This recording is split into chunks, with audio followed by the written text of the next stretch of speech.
Judaism and Legalism.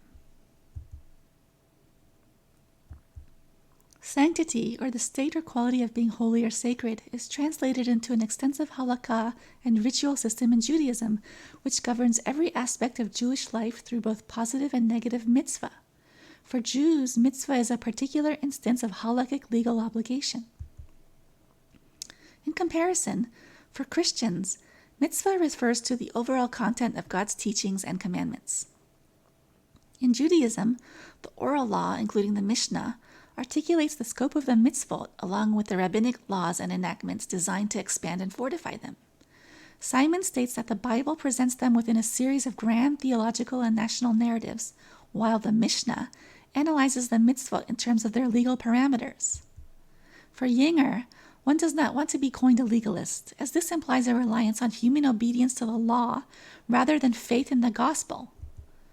Halakha is not only a body of regulations, but a way, a path of thinking, being, and knowing.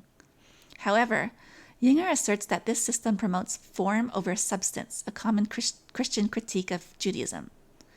A preoccupation with form at the expense of substance eventually yielded a vein of Judaism in which the works of the law were seen as a pathway to righteousness.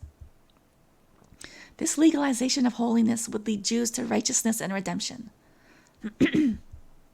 Aside from Yinger, Christians often criticize Judaism as being legalistic, including Jesus himself.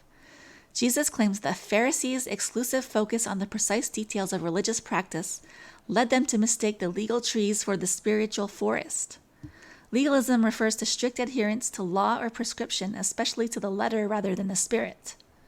In fact, Yinger says that the rigid interpretation of Torah by the Pharisees as reflected in the New Testament has become a prototype of legalism.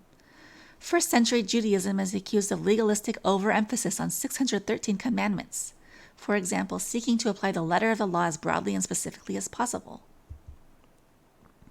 Simon says that Jesus was not entirely incorrect, as Mishnah and the rabbinic tradition that grew out of it tend to refract the human experience through legal analytical prism.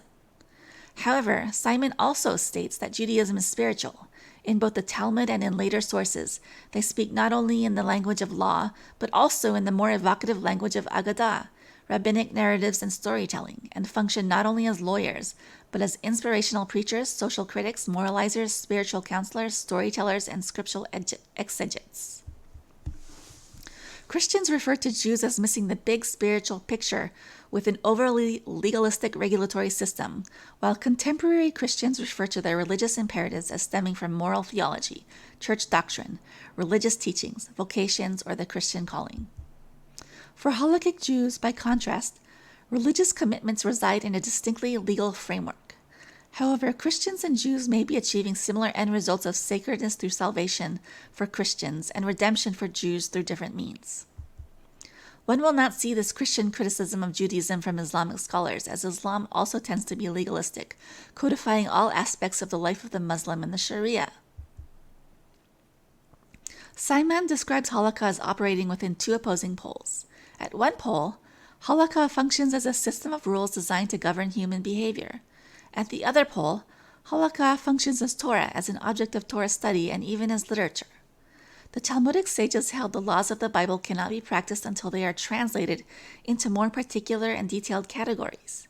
Thus, according to Simon, the sanctity of the Torah operates on a quasi-legalistic and spiritual realm through a regulatory system manufactured through oral law, which governs the life of the Jewish people as well as provides a path of thinking, being, and knowing. Judaism codifies sanctity through codification, thereby creating a regulatory system for all aspects of life. A common Christian criticism of Judaism is that it focuses too much on the legalistic interpretation of biblical commandments and often misses the spiritual picture by focusing on regulation and law. However, Simon has demonstrated that Judaism functions on a quasi-legalistic and spiritual level, operating between the two poles of law and Torah. Judaism is similar to Islam in this respect. The end.